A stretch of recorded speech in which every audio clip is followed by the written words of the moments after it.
pemadam kebakaran harus bisa konsekuen untuk 15 menit ada di TKP pada saat terjadi kebakaran. Itu sudah harus wajib. Jarak apapun? Jarak apapun harus wajib. Wajib. Kenapa pemadam datang terlambat padahal betul. kadang kayak kemarin di Diana mobil mati di tengah jalan.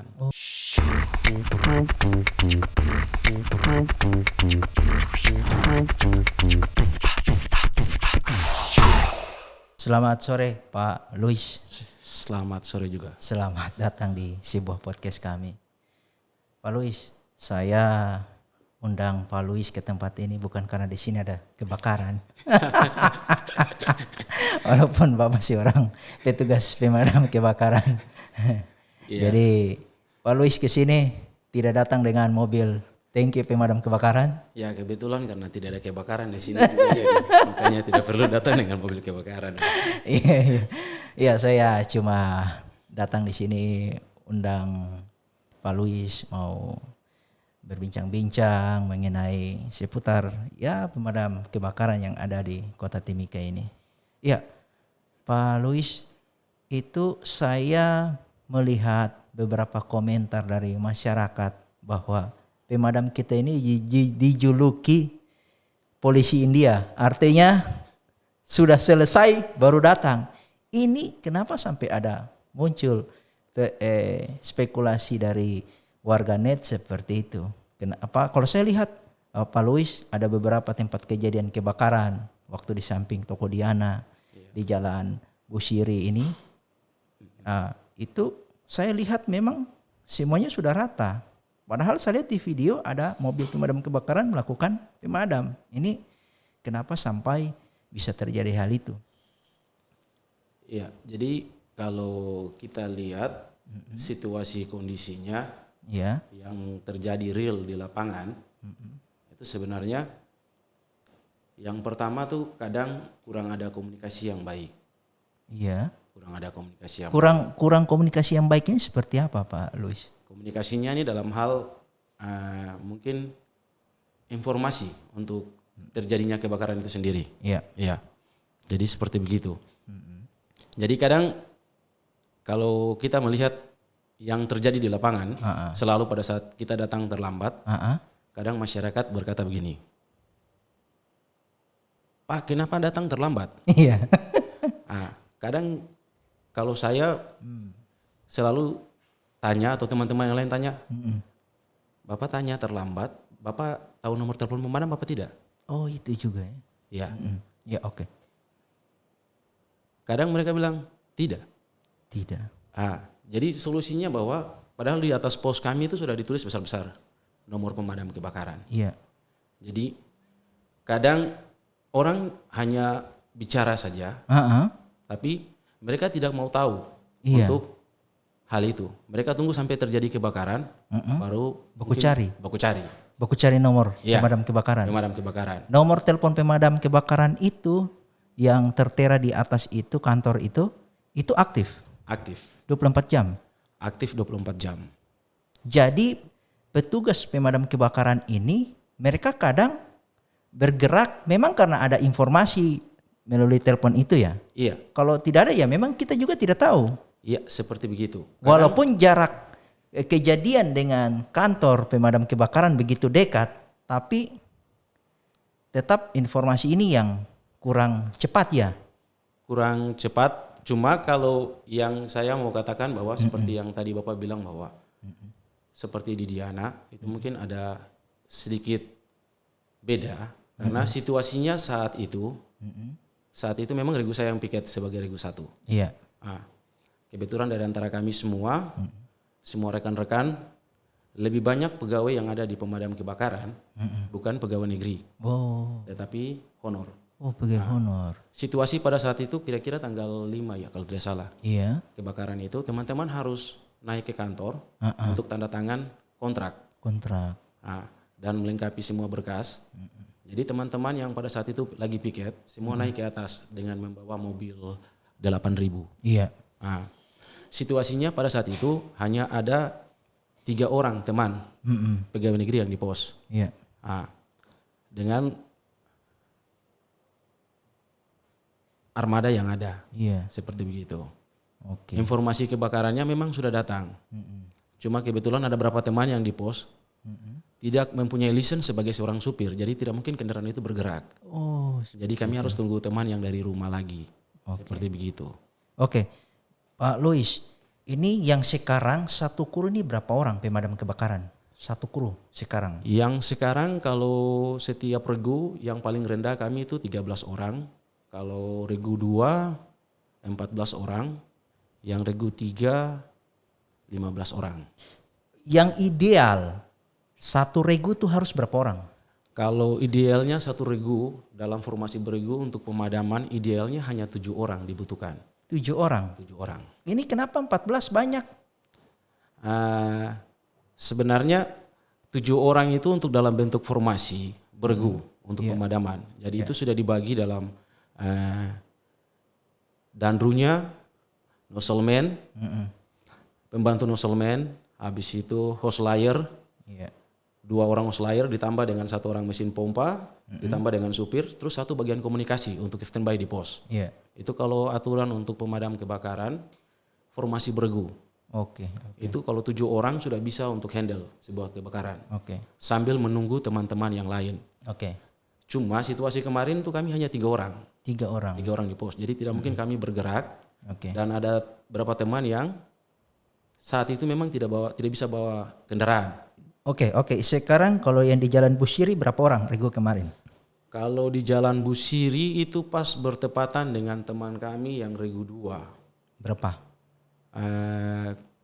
Itu kira-kira yang bergerak ke TKP itu ada 2 mobil pertama. Karena saya tiba di pos dulu, saya bawa 5.000 baru tiba di TKP. Jadi itu sekitar kemarin tuh ada sekitar 6 atau 7 orang yang menuju ke TKP. Itu yang terjadi kemarin kalau di Busiri. Tapi karena lambat informasi. Iya, kayaknya kalau saya lihat lambatnya tuh untuk informasi datang ke TKP. Karena pasti kami butuh proses untuk persiapan. Persiapannya ini bukan harus baku tunggu lagi teman. Tapi teman-teman memakai APD untuk menuju ke TKP. Begitu. Jadi kadang karena situasinya kalau saya lihat kemarin itu pada saat pagi setengah 7 itu yang terjadi. Itu yang makanya teman-teman baru mungkin karena kalau kita di pos ini itu teman-teman jaga tuh sistemnya 24 jam. Jadi 8 pagi sampai 8 pagi. Jadi mungkin kayaknya sebagian lagi tidur. Jadi yang proses perjalanannya tuh pertama 3.000 jalan dulu. Sama 8.000 baru 8.000 dari belakang, baru saya ikut dari belakang lagi. Jadi memang teman-teman aku kaget waktu itu pagi itu. Kalau menurut Pak Louis, tangki air untuk pemadam kebakaran di Kabupaten Mimika itu sudah cukup atau belum? Tangki itu, mobil itu? Kalau menurut saya tidak. Belum cukup? Belum cukup. Harus kira-kira berapa lagi yang ditambah? Kalau sekarang armada yang kita miliki baru 1 mobil 1.000, 1 mobil 3.000 ditambah dengan 5.000 2, habis itu 8.000. Kalau saya masih kurang. Masih kurang ya? Masih kurang. Oh memang. Oke, itu secara armada masih kurang juga. Masih kurang. Terus secara tenaga bagaimana? Masih kurang juga atau tidak? Kalau tenaga masih sangat-sangat kurang. Masih sangat kurang? Iya. Masih sangat kurang juga ya. Karena kalau kita lihat situasi Timika dengan perkembangan yang sangat pesat sekarang, sangat besar. Kalau kita lihat, kalau pos pemadam hanya ada di dalam kota saja, lalu terjadi kebakaran ada di Kuala Kencana. Oh, sudah tidak bisa. Kuala Kencana, ya kan? Kita bisa bayangkan saja kalau protap kerja emergency response dia di batas pagar. Ini saya kasih contoh saja seperti kejadian 2013 waktu itu perumahan sekolah SMK Kuala Kencana itu terbakar. Itu kami dari Timika yang tiba duluan di TKP. Tapi orang emergensi dari belakang. Luar biasa. Karena ada prosedur-prosedur yang harus lewati. Makanya karena jarak yang begitu jauh, harapan kami itu kalau bisa tuh disediakan pos-pos. Pos-pos. Iya. Jadi memang membutuhkan personil yang lumayan banyak. Lumayan banyak. Karena kalau kita lihat kami pergi pelatihan ke Jakarta, terus tanya-tanya sama instruktur, terus tanya sama senior. Kalau model di Jakarta itu dibuat tuh sangat enak. Jadi mereka saling membackup. Iya. Jadi di setiap kelurahan itu pasti ada pemadamnya. Oh, seperti itu ya. Ya. Jadi kalau kebakaran itu bisa ditangani oleh satu kelurahan itu, betul. berarti aman. Arti aman. Tapi Ini kita tak gantung berharap di pasar lama pemadam ini. Iya. Itu juga ya. Iya. Memang kita sudah buka di pos SP2, cuma sampai saat ini belum berjalan. Oke, ini warganet juga ini penasaran. Warga ini dong penasaran. Itu ada kan biasa pemadam bilang sabar, kita ini ada isi air. Memang pas kebakaran itu air baru mau diisi ke mobil itu atau sudah ada air di setiap tangki itu sudah ada air. Itu yang itu bagaimana itu? Kalau saya jadi mobil pemadamnya saya menangis. Karena tiap hari itu kalau kita lihat di pos pemadam itu air diisi di dalam mobil pemadam tuh ada mobil 3.000, ada 8.000, ada 5.000 tuh tiap hari itu air full di dalam mobil. Oh, tiap hari ada. Setiap hari itu air pasti full, tidak pernah kosong. Oh, iya. Dan tinggal bayangkan saja kenapa saya bilang mobil menangis. Pasti dia subreker semua hancur.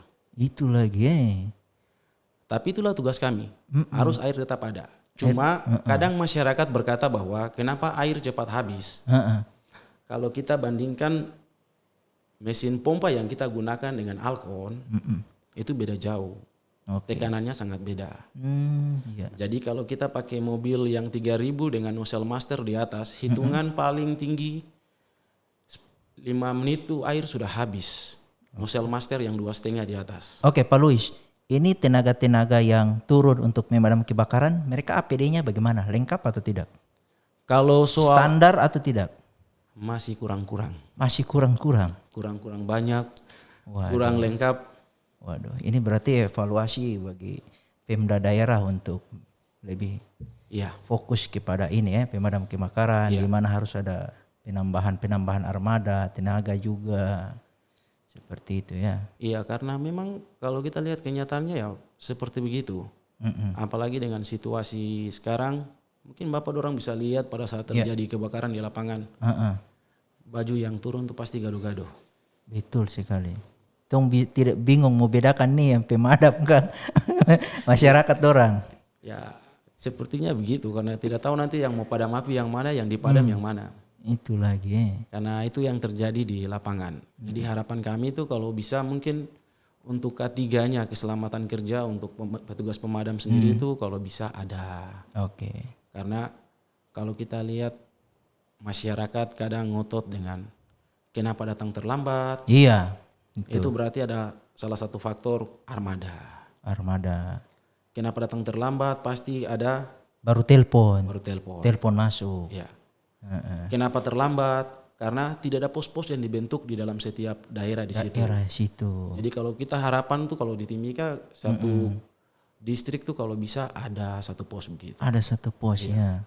Kalau sama kasih contoh macam waktu itu 2016 kebakaran di PT PAL. Itu hampir 40 lebih rumah terbakar habis karena rumah papan. Iya. Om tinggal bayangkan saja. Jarak tempuh. Dari Timika sampai di PT PAL itu berapa lama? Iya. Tidak. Padahal lebih cepat api jalan. Iya. Padahal kalau aturan pemerintah khusus untuk pemadam kebakaran dari Kemendagri itu aturannya sudah jelas bahwa pemadam kebakaran harus bisa konsekuen untuk 15 menit ada di TKP. Pada saat terjadi kebakaran itu sudah harus wajib. Jarak apapun harus wajib. Wajib. Jadi harus dibentuk pos-pos yang baru. Iya. Jadi kalau sekarang macam kita lihat di Timika khususnya dalam kota hanya ada di Pasar Lama. Iya. Di sini kami bersyukur sudah ada di SP2. Iya. Cuma karena satu dan lain hal posnya macet lagi karena tenaga personil yang kurang, armada yang kurang, jadi tidak mungkin kami mau bagi. Iya. Kalau bisa mungkin perhatian pemerintah supaya diadakan lagi pos mungkin ada di seputaran distrik Wania, Mimika Timur juga ada. Setiap distrik ya. Iya. Kalau bisa ada di Kuala juga ada. Di Mapurjaya sana. Di Mapurjaya juga ada. yang lari ke daerah SP6 juga harus betul, ada. betul. Supaya kinerja kami Betul. jangan hanya ditahu untuk diprotes bahwa kenapa datang terlambat. Begitu. Betul. Kalau di dalam kota, memang situasinya, kondisinya bahwa kadang informasi yang datang terlambat. Iya.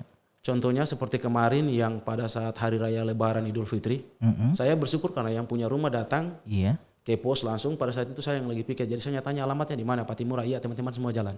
Iya. Ya, itu pada saat tanggal merah. Iya. Dan kami bisa handle dengan secepatnya untuk api itu padam. Iya. Kalau yang kemarin terjadi di Diana, situasinya beda karena teman-teman kami semua pada naik ke kantor. Iya, paham. Oke. Jadi perjalanan yang cukup jauh dari atas ke bawah. Oke. Baik. Kalau yang Busiri mungkin karena informasi yang lambat. Iya, seperti begitu.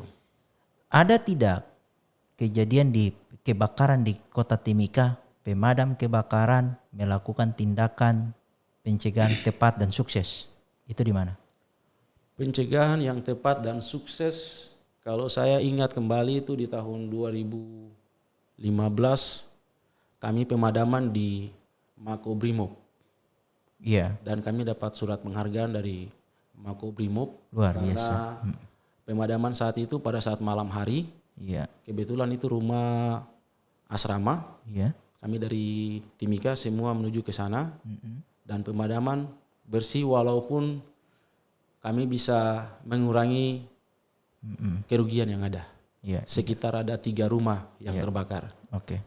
Dan kami bersyukur karena mungkin itu rasa satu kebanggaan yang sukses karena dari Komdan Makobrimob sendiri langsung kasih penghargaan dengan surat ucapan terima kasih. Wah, luar biasa. Kalau yang lain-lain saya lihat mungkin masih belum. Ya. Oke, Pak Luis, pemadam kebakaran dikatakan sukses ketika menangani kebakaran pada level seperti apa? Apakah kerusakan 80% ataukah tidak merembet ke tempat yang lain? Seperti apa? Dikatakan sukses. Kami dikatakan sukses. Dikatakan sukses itu sangat banyak sebenarnya. Karena dalam hal ini tugas kami sebagai seorang pemadam kebakaran, kami mencegah supaya api itu tidak merambat lebih meluas lagi. Itu sudah salah satu rasa syukur kami. Iya. Jadi pada saat kadang kalau kita ke TKP, tempat kejadian kebakaran, itu kadang masyarakat ngotot begini, harus padam yang ini, yang api menyala. Sebenarnya tidak.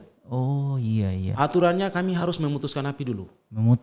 Api dulu. Ya. Karena yang terbakar ini sudah jelas habis. Iya. Jadi kami akan berusaha untuk memutuskan dulu. Betul. Nah, dia punya contoh kecil seperti kalau kemarin kita lihat orang-orang di atas gedung Diana itu. Mereka di atas, mereka putuskan api. Iya. Itu salah satu solusi untuk memutuskan api supaya tingkat kerugian tidak bertambah. Oh iya. Gitu. Iya. Luar biasa. Atau kalau contohnya seperti yang kemarin di depan Citra, kita bersyukur karena yang gedung yang lain mungkin karena tertutup. Iya. Kami punya ruang gerak untuk masuk memadamkan memang setengah mati. Cuma kami hanya bisa memutuskan pada saat satu gedung saja ruko tuh. Iya. Supaya bisa diselamatkan. Dan itu kami sangat bersyukur. Luar biasa. Jadi, kerja kami berusaha untuk bisa memutuskan api, tidak tambah tingkat kerugian yang bertambah. Iya.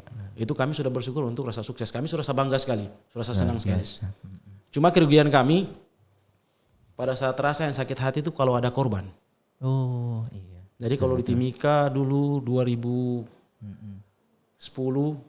masuk, sekitar 2010 lah. Itu waktu itu pas orang lagi terawih di gorong-gorong. Sadis sekali anak kecil terbakar dalam rumah. Oh iya. Sedih sekali. Kami tidak ada sarung tangan. Kami dengan APD yang seadanya. Pokoknya baru awal-awal lah pemadam dibentuk itu. Iya. Saat 2009 terus dapat kebakaran yang luar biasa di gorong-gorong itu. Satu korban anak kecil. Itu teman-teman duduk tuh pikiran di mobil tuh menyesalnya setengah mati. Iya. Teman-teman tidak pikir lagi untuk ke sana berpikir untuk itu anak itu sudah mati, berusaha untuk bagaimana tolong dia, angkat dia. Iya. Saat itu. Itu kebakarannya berkisar jam 12 malam. Saat itu lampu mati. Bapaknya lagi ke Babu Salam kalau tidak salah malam itu. Cuma dia bawa anaknya dari dalam masjid, bawa ke rumahnya tuh baku hadapan dengan masjid waktu itu. Nah, mamanya tuh tidur di kamar yang sebelah, anaknya di sebelah. Jadi anaknya tuh sembunyi dalam kamar hanya dalam keadaan terlipat saja. Itu rasa sakit hati yang sungguh luar biasa untuk kami teman-teman pemadam. Oke. Jadi pemadam kebakaran kita di Kabupaten Mimika ini tidak bisa dibilang film India karena sudah selesai baru datang, bukan, tetapi karena memang armada terbatas, jumlah personil terbatas, APD juga terbatas, ya seperti itu ya. Wah, terus saya sudah cukup menyimak apa penjelasan dari Pak Louis. Mungkin Pak Louis ada mau sampaikan kepada warga di Mika? Iya, kalau saya pribadi, saya berharap untuk warga yang ada di Timika kalau bisa selalu antisipasi untuk kebakaran. Iya.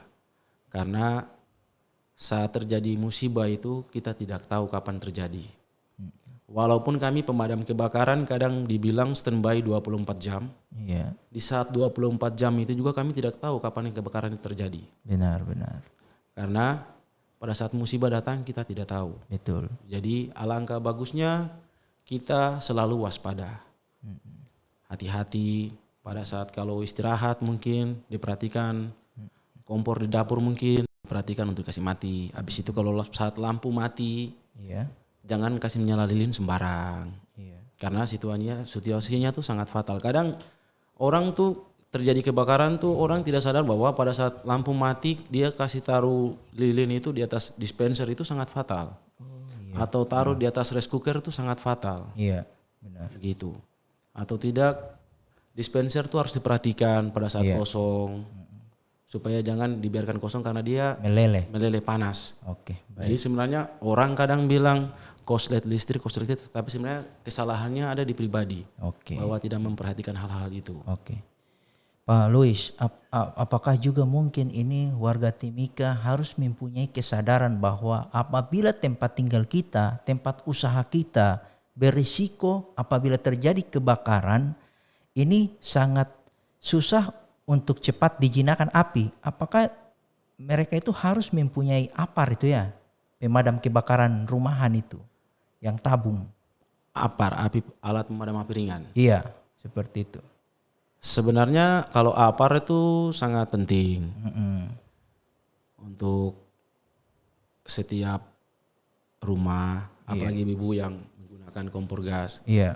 Cuma kalau saya ada trik-triknya yang dibuat. Kami selalu buat pelatihan, kasih informasi kepada masyarakat. Contoh macam kemarin kami kasih informasi untuk orang-orang yang staf karyawan yang ada di Hotel 66.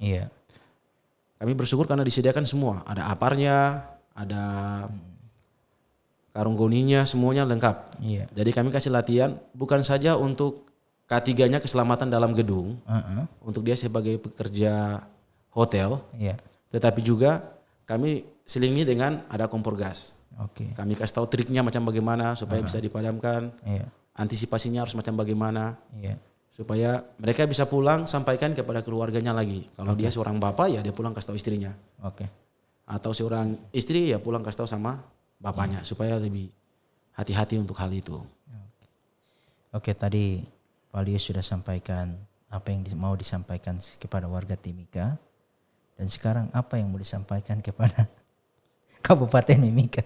Kalau untuk Kabupaten Mimika harapan saya mungkin Bapak kita 01 dan Bapak Sekda, terus pimpinan instansi, kalau bisa harapan kami selalu hirup asap. Kami butuh K3 keselamatan kerja kami. Siap. Untuk kantor kami kurang memadai. Dalam hal ini tempat yang kami tempati untuk pos pemadam masih sangat-sangat kurang sesuai dengan K3 keselamatan kerja. Karena kalau kami sebagai pemadam mau tolong orang, lalu kami sendiri tidak bisa selamat, atau tidak bisa sehat, Iya. sama saja tipu. Iya. Jadi harapan kami mungkin ada perhatian untuk tempat kami tinggal, Siap. pos pemadam. Untuk kalau bisa mungkin dibuat yang terbaik, ada tempat yang terbaik untuk kami.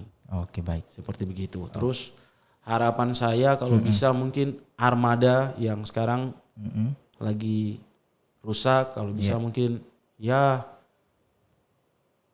untuk anggarannya kalau bisa dikasih lah. Iya. Supaya ada perbaikan. Oke. Supaya jangan kami disoroti oleh masyarakat bahwa kenapa pemadam datang terlambat, padahal betul. kadang kayak kemarin di Diana mobil mati di tengah jalan. Oh, begitu. Sian. Jadi harapan kami mungkin ada perhatian-perhatian khusus. Kalau bisa mungkin pengadaan mobil lagi lah. Oke. Untuk mobil pemadam. Amin. Ya. Karena kalau saya lihat sekarang mobil pemadam dari 2009 kami pakai yang lama dari Basarnas, 2 tuh sudah diganti. Oh, 3.000. Iya. Yang ada sekarang 5.002 dari 2014. Habis itu 2015 ada 8.000. Oke. Nah, ini sudah waktu yang sangat jauh sekali. Oke, baik. Dan mobil memang kami butuhkan mobil armada lagi. Oke. Karena kita tidak tahu bahwa kebakaran seperti kemarin di Busiri mungkin dilihat hanya rumah kecil. Oke. Tapi pada saat situasinya yang ruang lingkup yang tersudut seperti macam gitu, apalagi dia panjang ke belakang, kami mau masuk ke dalam tuh sangat setengah mati. Oke, baik. Apalagi kami membutuhkan air Iya. yang sangat-sangat banyak. Makanya saya tadi katakan bahwa masih sangat-sangat kurang. Oke.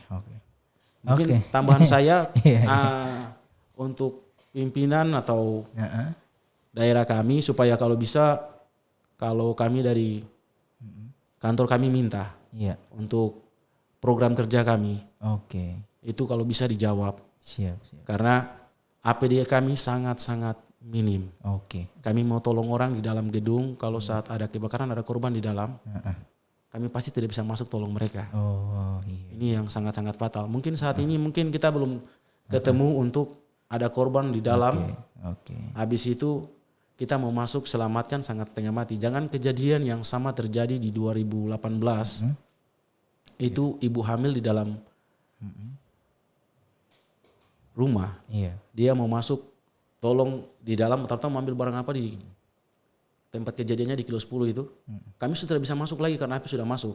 Oke. Padahal kalau ada APD anti api mungkin kami bisa masuk dengan breathing aparatus begitu. Jadi harapan kami itu. Oke, Pak Lius. Dengan Pak Lius punya harapan-harapan, saya yakin pasti Pemda akan menjawab apa yang menjadi perhatian untuk di pemadam kebakaran itu sendiri. Oke, jadi bagi warga Timika dimanapun berada, sudah jelas kita mendengar penjelasan dari para petugas pemadam kebakaran. Kita sudah tidak bisa jas mereka lagi, karena itu faktanya semuanya serba terbatas. Jadi untuk ke depan kita berharap pasti pemerintah akan dukung dan menjadi lebih baik. Terima kasih Pak Lius sudah datang ke tempat kami. Terima kasih ya. Sama-sama. Oke, sama-sama.